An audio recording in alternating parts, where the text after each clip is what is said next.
Всем привет, дорогие друзья, дорогие подруги, здрасте. Бритье, бритье, бритье. По первых строках хотел бы сообщить, что к нам сейчас едут новинки Яки. Что там новенькое? Насколько там новые бритвы будут, вот сейчас фотографии вы здесь видите, я не знаю. Но то, что подставки такие вот, как они сейчас присылают на обзор, раньше не было, но это уж точно. Совсем скоро, уже со дня на день я жду эту посылку, как только приедет, всех вас я познакомлю с этими новинками от известной уже китайской компании Яки. Ну так вот, что же будет-то сегодня на бритье? А на бритье будет сегодня, ребята, офигительная штука. Сегодня история с хорошим концом и о счастливом человеке. Надеюсь. Ну, по крайней мере, для того, чтобы он был счастливый, у него все есть. Сегодня речь пойдет о Брайане Твилли. Брайан Твилли проживает на территории Америки. И он уже несколько раз за свою жизнь поменял место жительства, чем, собственно, занимается и сейчас. Сейчас он переехал в Орегон. Но к этому моменту он пришел непросто. Еще в далеком 2008 году он был всего лишь магистром каких-то там наук, изящных, что ли. Что бы это ни означало. То ли это по балету специалист, то ли он там какие-то высокие материи изучал, не суть важно. Может, художником просто был. Но уже ближе к 2014 он начал понимать, что хочет работать сам на себя. То есть хочет быть счастливым, делать то, что ему нравится, и за это что-то иметь. Так вот, хорошо, что у всех есть друзья. Он пришел к другу в мастерскую, начал потихонечку ковыряться с железом. Первая бритва, которую он сделал, была сделана буквально там на дореволюционном станке. Ну, не совсем. Был станок Второй мировой войны. Ну, плюс руки не из жо, а прямые. Плюс напильник там при помощи чьей-то матери. Короче, эта бритва у него получилась. Дальше больше. И начиная с 2014 года он свои бритвы начинает производить на регулярной основе. Станок времен Второй мировой он поменял на ЧПУ, делал бритв немного, начинал с бронзовых, но потихоньку, помаленьку он раскачал свое производство. Когда он начинал, с его же слов, тогда не так уж много у него было конкурентов. Одни из самых заметных, по-моему, были это Above the Tea, Above the Tie, ну, может быть, Айкон, хотя Айкона, может, тогда еще не было. Ну, короче, парню было где развернуться. Бритвы свои делает он неординарно. В чем же заключается эта неординарность? Да хотя бы, наверное, в том, что внешний вид его бритвы, компанию впоследствии, которую вот он организовал, он назвал Charcoal Goods, то есть, древесный уголь по-нашему. В народе стали называть уголек, потому что, по сокращенному, наверное, от компании, но как только вы их увидите, вы сразу же понимаете, чьи это бритвы. Потому что у автора есть свой неповторимый стиль, у автора есть видение в отношении бритв какое-то такое, которое, в общем мире-то не так уж сильно получило распространение. Он не стесняется, не чурается бронзы, делает, наносит на нее искусственную патину. Он не чурается и нержавейки в последнее время. Плюс ко всему, у человека нетривиальное видение, как изменять агрессивность своих бритв, коих у него целых 3. То есть мягенькая, средней агрессивности и агрессивная. Нетрадиционным способом. Большинство, в том числе и наша компания, прибегают к тому, чтобы менять агрессивность бритв путем изменения ГАПа. А Брайан же делает несколько по-другому. Да, Брайан Твилли. Он меняет конфигурацию гарды. Конфигурацию гарды это, во-первых. Во-вторых, он носит некоторые изменения в то место, где плита и крышка поджимает лезвие, фиксирует его. Причем изменения вносят интересные. Все это я вам покажу на крупном плане. Вы сейчас дуйте туда, смотрите, трогайте, шупайте. Ну а я начинаю бриться, а вы догоняйте.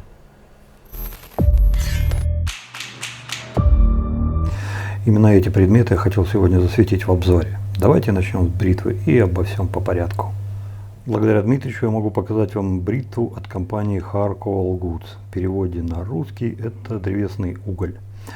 И я впервые вижу бритву в такой упаковке, потому что подавляющее большинство бритв этой компании выпускаются в экологически возобновляемой, то есть перерабатываемой упаковке. Это фанера, это ДСП, это гофрокартон, а здесь же, как мы видим, металлическая упаковка. То ли это одна из ранних, то ли это какое-то лимитированное издание, вот это вот я вам не могу сказать.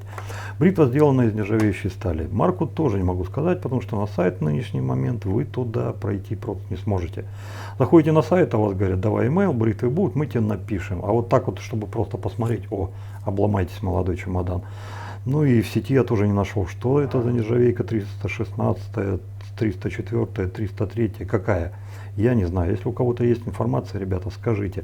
В этой коробочке 4 предмета. Ручка, плита уровень 2, плита уровень 3 и крышка. Вот сейчас все вместе мы их и рассмотрим. Тактико-технический, параметрический, вес, размеры, то все, 5-10, это я сейчас где-нибудь выведу на экране, где-нибудь в уголке. А так сейчас вот просто хочу вам показать. Посмотрите, крышка с гравировкой. Charcoal Goods. Нет, просто Charcoal, уголек. Ну, собственно, в народе ее так и называют. Уголек и все. Крышка стандартная для всех типов плит. Какую бы тип плиту вы в компании не взяли, 1, 2, 3 уровня, не важно. Крышка всегда одинаковая. Разница будет только материал. Это бронза, это нержавейка. И, по-моему, алюминий еще, что-то там еще третье есть. Вот поправьте меня в комментариях, кто точно знает. Понравилось, как сделано и интересно. А почему крышка-то всегда одинаковая, спросите вы? Ну, это, в принципе, так принято. Если вы выпускаете, допустим, какой-то набор, под каждую плиту отдельную крышку не наделаешь. Почему я на этом заостряю внимание? Потому что Брайан Твилли, он приверженец того, что не нужно играть с гапами, чтобы изменить агрессивность бритья. Нужно играть по-другому. Как по-другому? Сейчас поставим лезвие, я вам покажу отдельно. А пока же давайте просто покажу сами плиты. Вот смотрите, это уровень, так, это 3. Вот давайте вначале уровень 2. Вы сами уже наверняка увидели, что уровень 2 и уровень 3 отличаются пеноотводами. То есть даже визуально, вот так вот смотря со стороны, вам не нужно ломать голову, где второй, где третий. Вот где вот больше вот этих вот отверстий, это третий. А где 2 больших, ну 4 больших, это второй. Посмотрите, как оно интересно сконструировано и сделано. С внутренней стороны гравировка чем сделана? Не могу сказать, но похоже, что не только механический, но и лазер здесь поучаствовал. Да, ребята, лазером такую гравировку тоже можно сделать. Здесь название бритвы Charcoal Level 2, ну и номер 1 с 88. Вторая плита с 3 уровнем точно так же имеет название Level 3 и номер 16. Вот там что еще, посмотрите, я вот сейчас вот не вижу нифига. Ну и пеноотводы, посмотрите, как сделано. Когда я в первый раз взял эти плиты в руки, я, конечно, удивился, насколько здесь сбиты радиусы.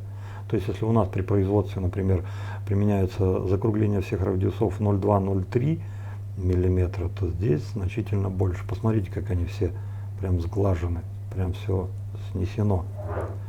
Ну, это, наверное, особенность изготовления этого мастера. Ну и отличие, наверное, все-таки не только в пеноотводах, но и вот в этой верхней части. Сейчас я вам подскажу более акцентированно, наверное, что ли. Потому что, если у нас вторая плита с уровнем 3, посмотрите, как она имеет верхнюю часть. Здесь и грань, по которой будет фиксироваться лезвие, она ярко более выражена. Ну и сама гарда, она более тоненькая, вот посмотрите.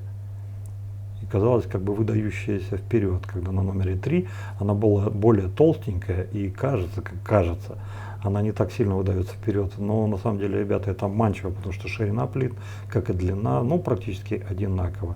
А вот эта часть нет, это разница. Посмотрите, здесь грани, да?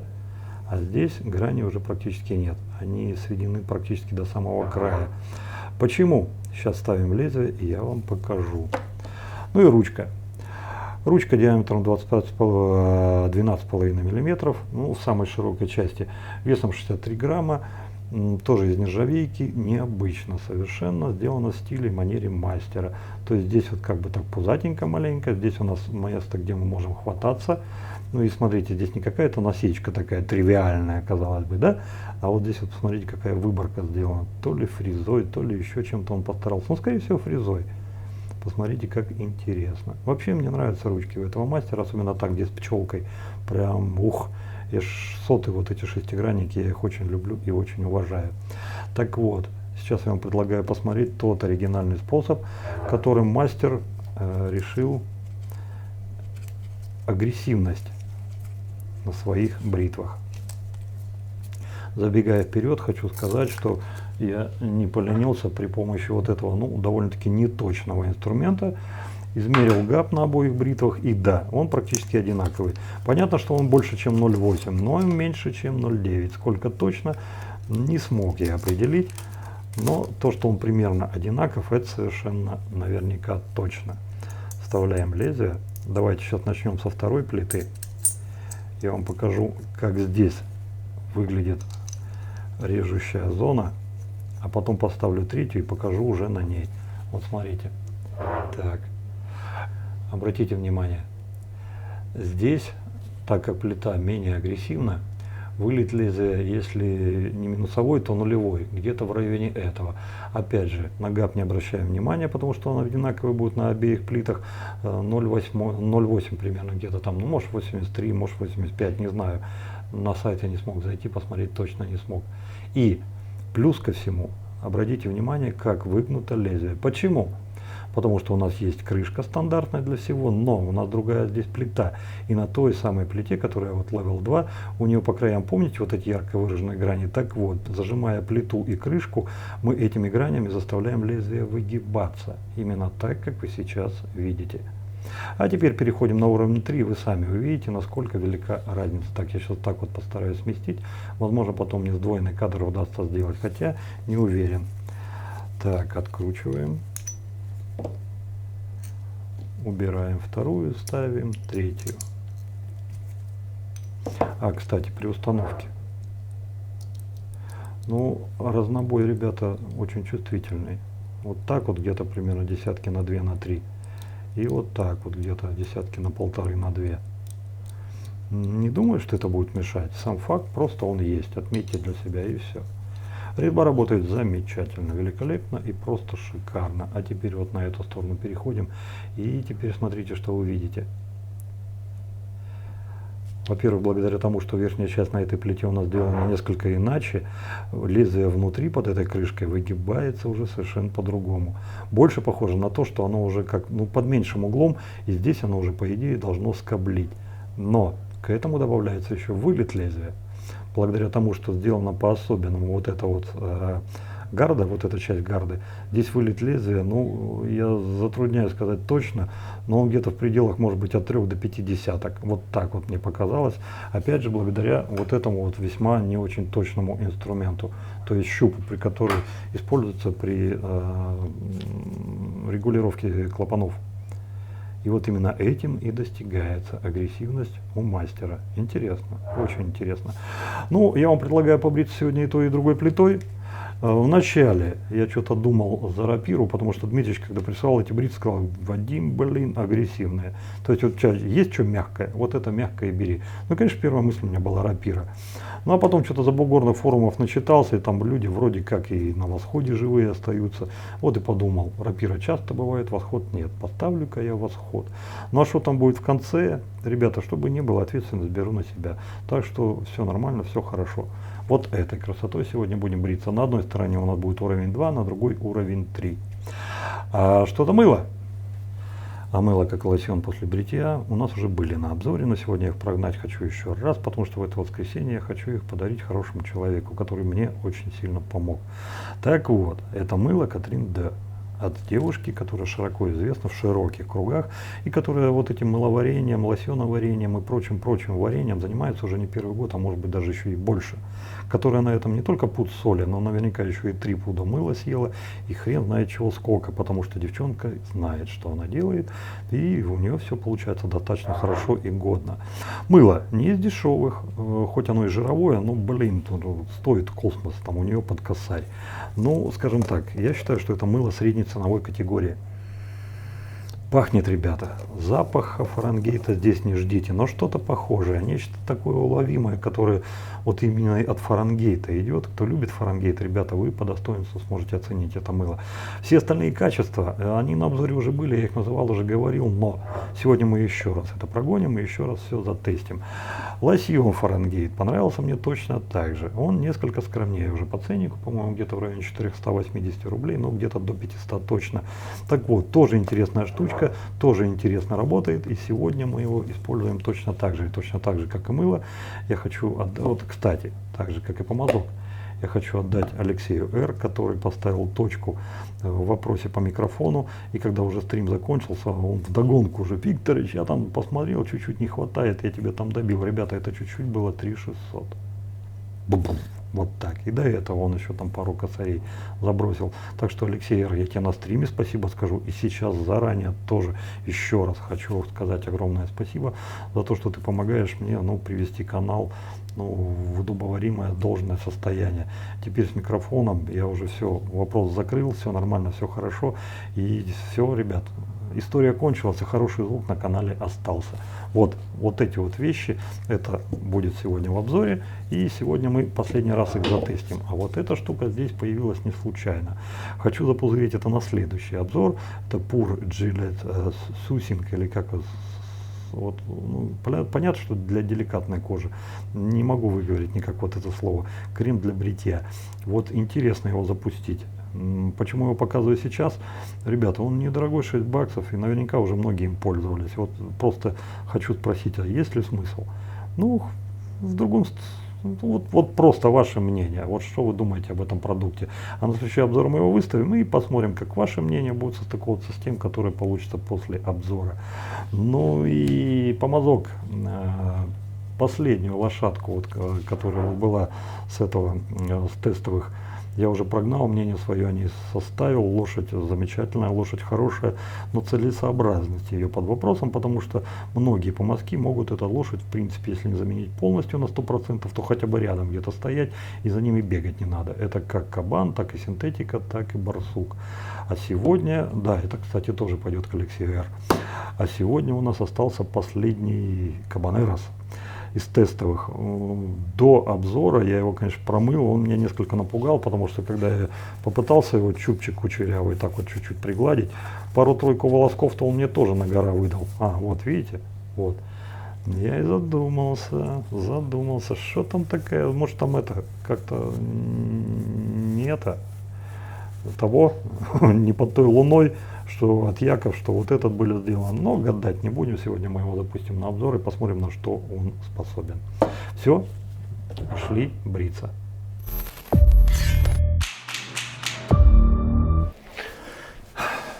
Хорошо. Сегодня четверг. Ребята за стенкой работают. Я не думаю, что они вас сильно будут докучать, но если все же что-то где-то там услышите, не обращайте сильно внимания. Итак, мыло. Мыло от Катрин Д. Это официальная, так сказать, торговая марка. Я не знаю, зарегистрировала она ее или нет.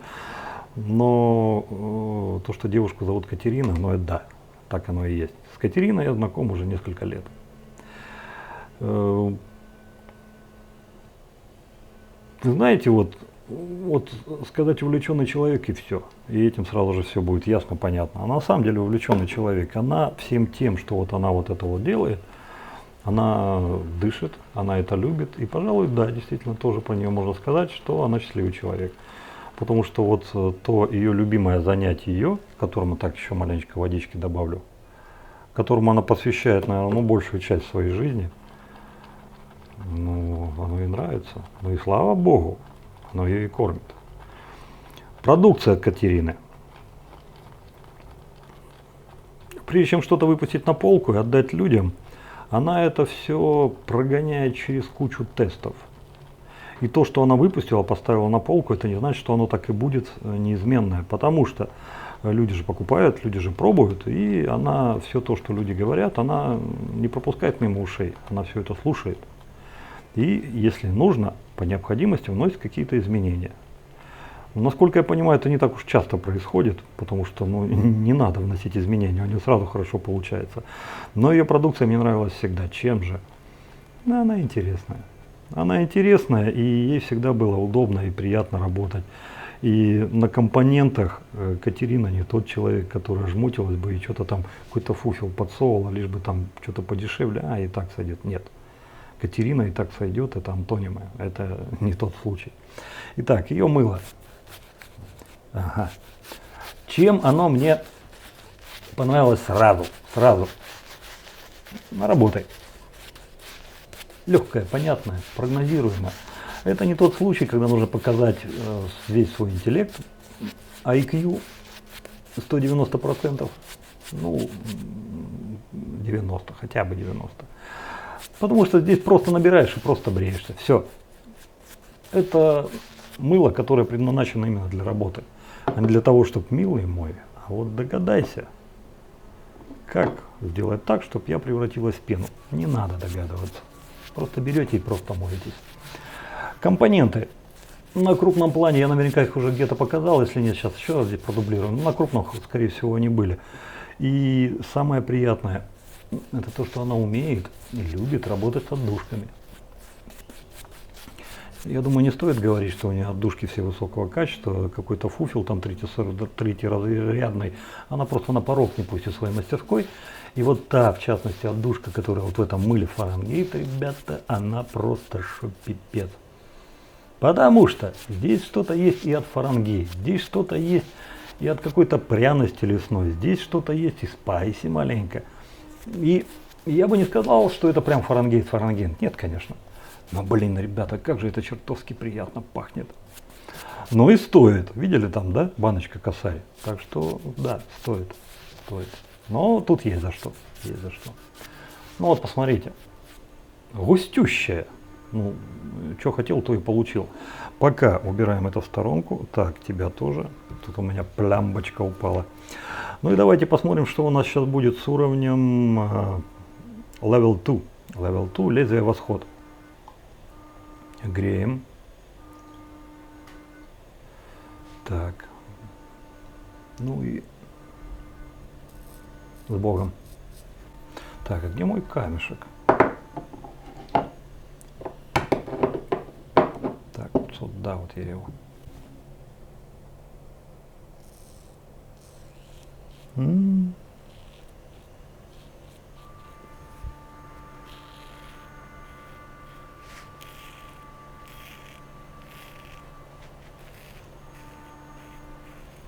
О, да.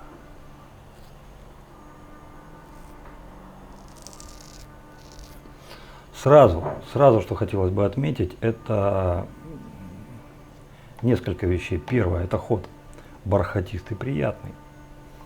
И я понимаю, что если на восходе такое происходит, то поставь я, допустим, чуть-чуть что-нибудь поинтереснее, типа Пол Сильвер. Возможно, был бы ход другой. Поставь я еще более что-нибудь интереснее, допустим, тот же самый, ну, я не знаю, ну, жилет Blue, Platinum. Тоже было бы поинтереснее. Поставь я сюда Каира Пиру, было бы еще интереснее. Так что вот сейчас я бы Level 2 не назвал бы средним, вот в моем понимании, я среднеагрессивные бритвы не люблю. А вот если разброс сделать минимальное, среднее и максимальное, уровень 3, но меня это даже заинтриговало, что же будет на троечке, если на двойке так. Ну, идем дальше.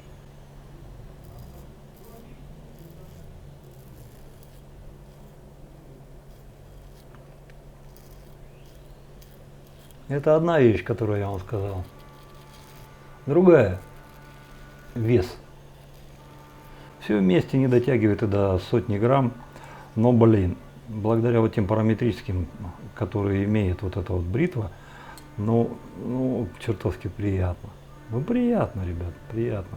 Просто хорошо. Вот эта накатка, конечно же, глаз цепляет, она ярко выраженная, для пальцев не такая. Для пальцев она помягче. Но, тем не менее, проскальзывать не дает. На поппинсе линзы нет. Мизинчик сюда вы не впендюрите. Но это не мешает. Вполне себе. Нормально, хорошо.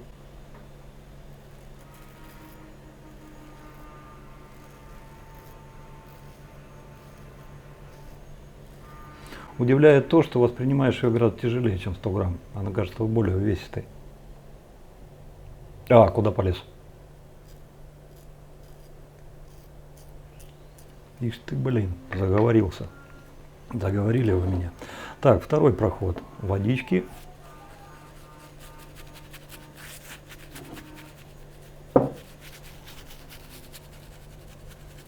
Помаз всю пену схомячил, поэтому маленечко возьму вот так.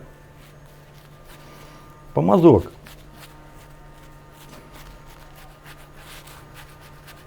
На новый португальский похож. Типа Симогов. Не объезженный еще. Вот по упругости он примерно такой же. В принципе, рабочая лошадка. Все нормально, все хорошо, но точно его не повезу, потому что, ну, что плодить подобное даже. Если уж и заморачиваться на какую-то тему, то на такую, чего еще нет. Ну, так, чтобы для разнообразия побольше было. Так.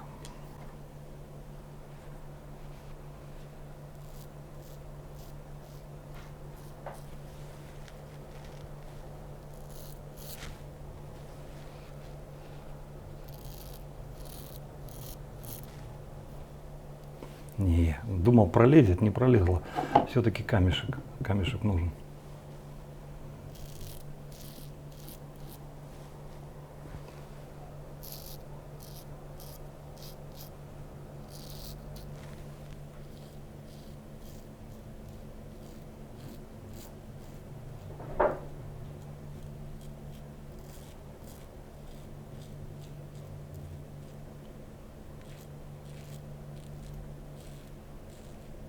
Носогубный отрабатывает норм.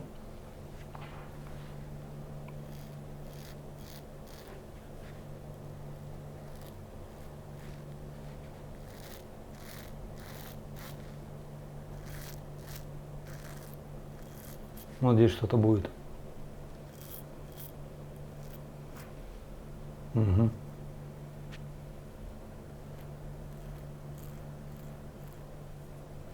Ну, по большому счету, сам виноват.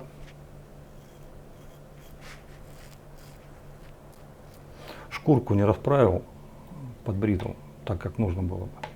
Блин, все-таки надо выше поднимать. Вот не нравится мне, как-то дабл рука появляется. Ну и проход номер 3, заключительный. Водички. Чуть-чуть освежим. Как же оно пахнет, ребята. В работе это просто. Как только вы наносите его себе на лицо, ну, вот эта пряная терпкость деревянная, спайси, со специями, вот это вот. И она, понимаете, она какая-то интересная, она ни в ту, ни в другую сторону не склоняется, ни в специи, ни в дерево, а вот пряность просто отдает. Просто это пряность такая. Вот она такая есть. Так, ну и завершающий.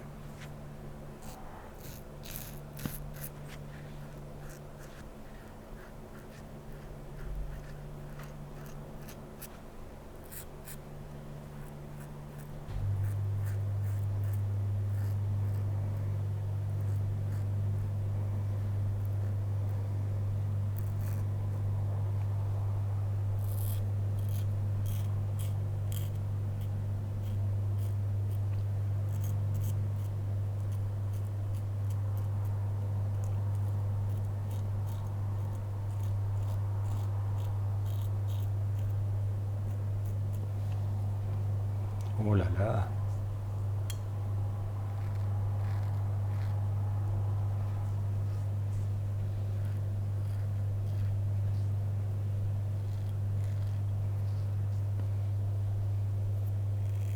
Очень интересно.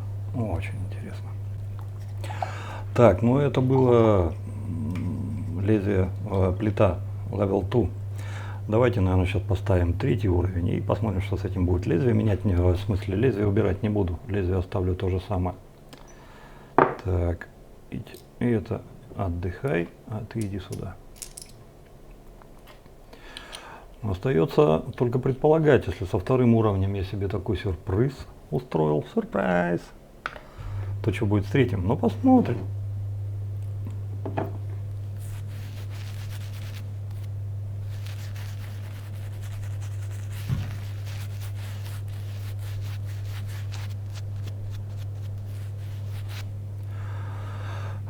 Мыло, я бы даже, наверное, сказал, роскошно. Вот так вот оно мне нравится.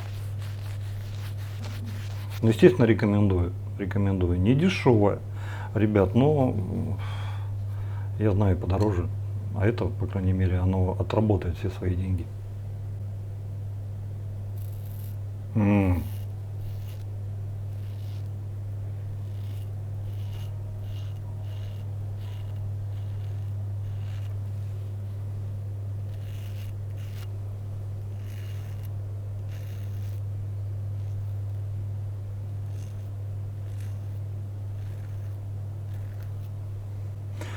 Ну, я вам скажу так, с третьей плитой на мягком лезвии восход, ну, оно не такое уж и мягкое, оно не такое мягкое, как РПЛ.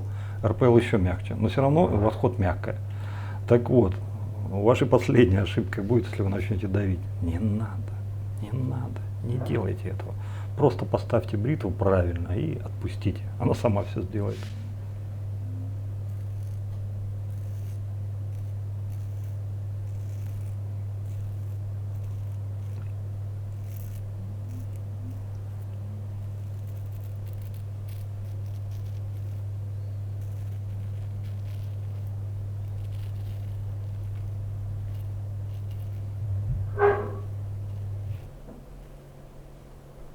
И вуаля, что и требовалось доказать. Part number two. Второй подход. Сейчас посмотрим, что у нас получится. Чуть-чуть возобновим. Кабанчик как новый отчаянно хомячит. Но, слава богу, у нас банка под боком. Видели, да? Пропустил кусок. Так, непорядок. Вот так вот. Легкий, как перышко, и все, и нету.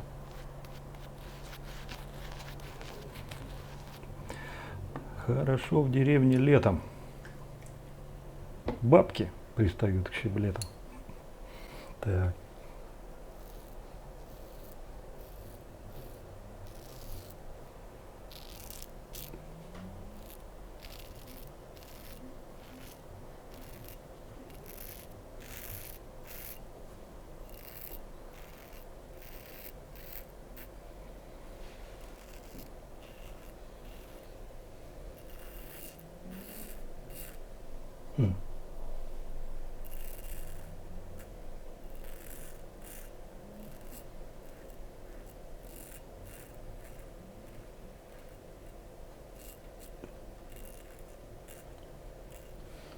Парни, знаете, удивительное дело. Несмотря на то, что уровень 3, третья плита значительно агрессивнее, чем вторая, казалось бы, ее нужно бояться. Нет, а я ее начинаю любить. Уж и правда люди говорят, что там от любви до ненависти один шаг, что надо кого-то отпить, люлей навешать, чтобы тебя полюбили. Ну действительно, она больше мне нравится, чем уровень 2, ну вторая плита. Хотя да, он там своих отметин уже успела понаставить.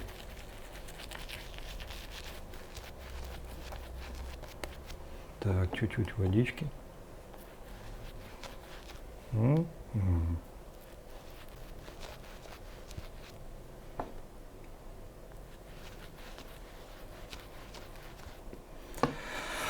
Так, и завершающий.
Да, это да.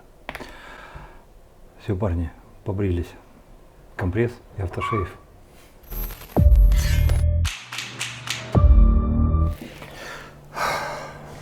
Хорошо. Ну, чуть-чуть еще маленечко осталось.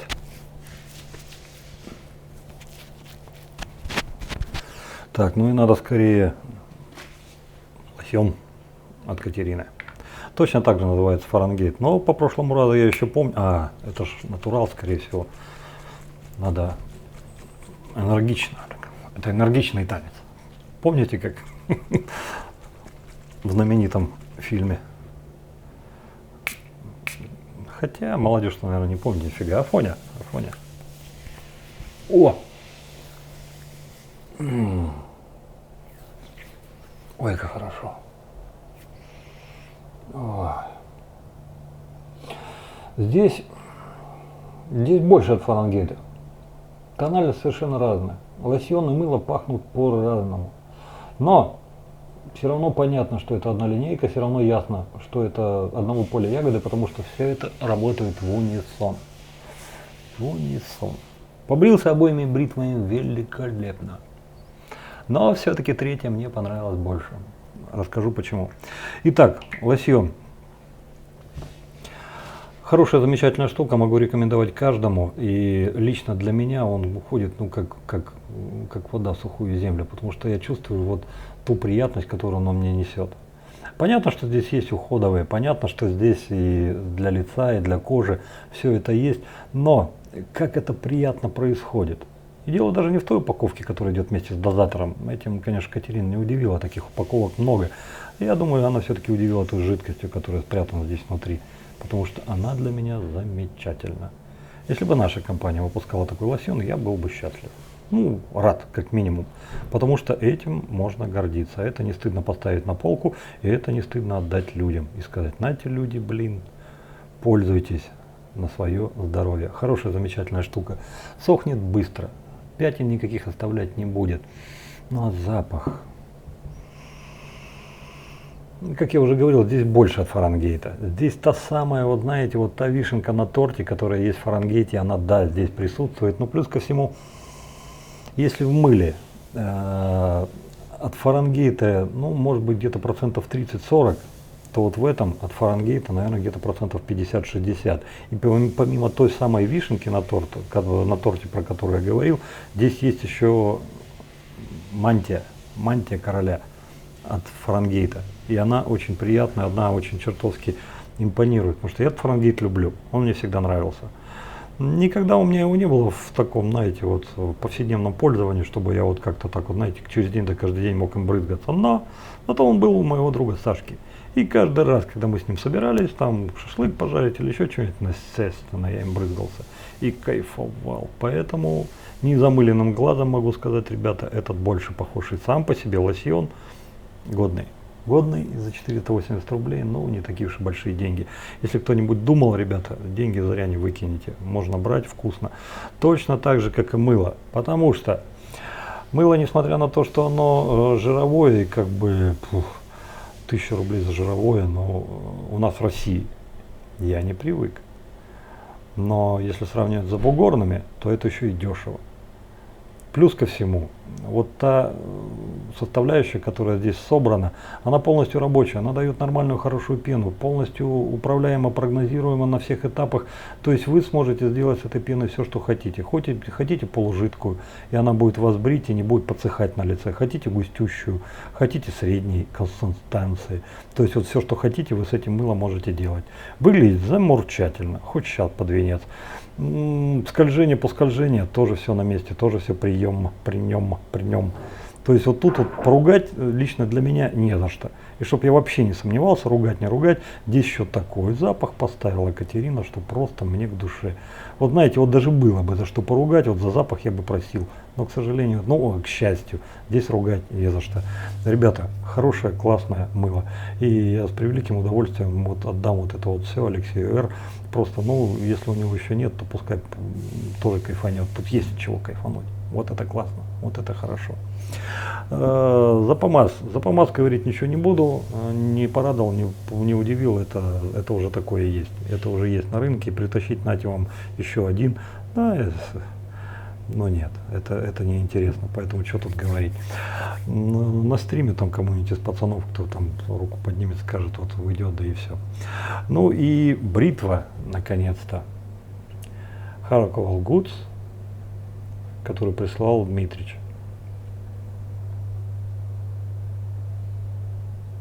Узнал я об этой бритве не вчера и не сегодня. Давно я уже слышу, наверное, более 1,5-2 лет, как, что вот есть такие бритвы, которые у нас в России называют уголек, и которые людям нравятся.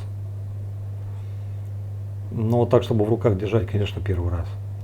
И если, допустим, вот второй раз, когда я узнал про этого мастера, когда в интернете нарвался на его ручку сотой с пчелкой, где там, знаете, вот это вот по бронзе было. Я говорю, блин, смотри, что умеют люди, да. Ну и там уже начал рыть, узнавать, то все. Было интересно, и я вот сам для себя понял, что этот человек, ну, он замороченный. Он на самом деле занимается тем делом, которое он любит. Потому что, ну, для того, чтобы сделать и продать, и так вот заморочиться красиво, ну, это как минимум нужно быть неравнодушным. И мне это понравилось. Сейчас же, когда я держу это в руках, я вижу, что да, действительно человек, ну, он не только неравнодушный, не только не замороченный, но и плюс ко всему он еще возможностями обладает. Я, например, вот про себя тоже могу сказать, что я вот к этому неравнодушный. Но мне было бы тяжело сделать такую ручку. И тяжело сделать вот эти вот все финдибоберы по одной простой причине, что у меня нет своего станка. А если я приду, вот сколько идей уже отброшено только из-за того, что приедя на производство и говоришь вот ребятам, вот, а давайте вот так, мне вот это очень хочется, я вот это очень хочу. А мы не умеем, а мы не можем, а нам надо пробовать. И накатки какие-то покупали уже там за 50 тысяч рублей, что там должна была быть накатка такая, что просто пипец. Она сама там вот просто поднес к железке, там нужные параметры включил подачи, все, накатка тебе гарантирована. О, никому ничего не гарантировано. По итогу, пока пробовали все вот эту фрезу, не фрезу, а этот резец за 50 тысяч, ну он пришел в негодность, там новую головку надо покупать. Так и не добились ничего. И дело даже не в этом. Зачастую вот те красивости, интересности, которые хочешь ты воплотить в какой-то своей бритве, но они все упираются в цену. Потому что это будет занимать дополнительное время машина часов. Потому что это будет дополнительная заморочка для производства. А им интереснее, чем быстрее ты сделал, тем быстрее за что-то другое взялся, больше заработал. А вот с этим всем быстро не пролезет. Со всем этим нужно заморачиваться, и все это стоит времени, как следствие денег. А вот Брайан на это идет, за что ему респект и уважуха. Молодец, красавчик. По поводу самой бритвы, еще один момент, что в ней интересно и что в ней поражает. Баланс. Это монолитное продуманное изделие. Казалось бы, ну ручка по всей протяженности своей... О, это что такое? Ну, короче, на компьютере стоит программа от Nikon, которая позволяет выводить изображение на экран, и оно у меня там застыло. Вот я и сочканул. Посмотрел на камере, рекорд идет, то есть запись идет. Ну, буду надеяться, что все-таки запись идет, и продолжим с вами монолог. Ну, что, ну идет. Так вот, баланс, который не часто встретишь. Очень интересно, очень замечательно, и когда оно сидит в руке, ощущения такие, что это, знаете, вот под руку делано. Не все так замечательно, не все так радужно. Да, внешний вид прекрасен, и накатка красивая и интересная, но она не такая цепкая, как хотелось бы. Но это все лечится, мы с вами знаем. Это можно или камешком полечить, или там, ну, чем-то. Ну, тут такое в термоусадку, конечно, не закатаешь. Это не по сеньке шапка, то есть так нельзя делать. Но цепкости я бы, конечно, хотел побольше. Это придирка, не обращайте внимания, но хотелось бы все равно побольше. Еще что интересно, что уголек пошел по наименее популярному пути, по наиболее сложному. В каком смысле? Он не меняет агрессивность путем изменения ГАПа. Технологически это проще, гораздо проще, много проще. Почему именно мы и выбрали этот путь? Потому что когда ты делаешь сотнями и думаешь делать тысячами, то это самый такой простой способ, он наименее затратный. Здесь же маленько по-другому. Кто-то может сказать, ну, Вадим, да, тут маленько по-другому, но если вы сами для себя вот так вот выбрали, допустим, что вот это у вас будет так, а это вот так, а это вот так, то да, конечно, вы тоже можете делать эту плиту. И вам не надо будет заморачиваться, потому что плита номер 2 это номер 2, а плита номер 3 это номер 3. Вот ты так вот и делай. У тебя уже все в чертежаке заложено. Да, согласен, так можно делать. Но, понимаете, при изготовлении там слишком по многим параметрам приходится контролировать этих ребят. И если бы, допустим, пошли вот по этому пути, который сделал Брайан, вот просто, он сам для себя делает, он понимает, что он делает. А когда ты на производстве это пытаешься заложить и даешь им чертежи, количество параметров, которые нужно будет контролировать мне лично как заказчику, чтобы все соответствовало, значительно вырастает. И как следствие повышается сложность. А если идти, допустим, просто изменением ГАПа, там все гораздо проще. Там всего лишь один параметр, который, беря пилету, и вот на ней даже надписи нет никакой совершенно. Я его взял, измерил, я уже знаю, какой это ГАП. Все. Здесь же такой номер не пройдет. А представьте, допустим, вот сейчас вот новый старт выйдет совсем скоро. Там 0,8, 1,2, 1,4, 1,7, 4 плиты. Это что, мне каждую плиту вот так вот выкаблучивать, все делать, и потом все это контролируют, ребята. Так я только контролем и буду заниматься. И очень долго. Вот тут есть две стороны. Есть и хорошие, есть и положительные. Есть вот и, ну, как-то вот так, я думаю, что вы меня поняли. Я все это к тому, что, да, несомненно, человек меняет агрессивность бритья, не изменяя ГАПа, но ну, а что это по большому счету дает? Ну вот при ГАПе 0,8 плита 2, при ГАПе 0,8 плита 3. Я понимаю, что разные агрессивности, да, и то, и мы побрили с разной агрессивностью. Но если бы, допустим, был просто изменен ГАП, она бы все равно брила, и все равно эта агрессивность бы менялась. То есть мне кажется, что это просто лишь дело вкуса, выбора при производстве. Потому что если бы, кроме того, что меняется агрессивность, вот его путь Брайана давал бы еще какие-то дополнительные плюшки, тогда да. Ну а так никаких дополнительных плюшек я не вижу. Как, впрочем, никаких дополнительных плюшек нет и путем изменения ГАПа. Ну, кроме того, что там контролировать проще. Здесь сложнее. Вот это я хотел сказать. По агрессивности, по самой как таковой, попробовав вот это все, сам для себя я не пробовал первую. Но я думаю, на повседневку она была бы хороша. Я пробовал вторую. Интересно. Но третья интереснее для меня. Потому что если второй... ты бреешься, и ты бреешься, знаешь, вот как вот, ну, просто ты чувствуешь весь процесс, весь подход. И здесь вот, когда я вот вышел, поперек поставил бритву, я чувствовал, что не надо было быть так. Если бы я второй раз брился этой бритвой, я бы вот так вот никогда бы не проходил, я бы пошел по-другому и никогда бы не порезался. То на третьей плите там даже чувствовать ничего не надо. Ты там просто кайфуешь. Там такой хруст стоит, когда срезается щетина. Ты просто это явственно понимаешь. 41-я, может быть, да. Как бы даже не поинтереснее.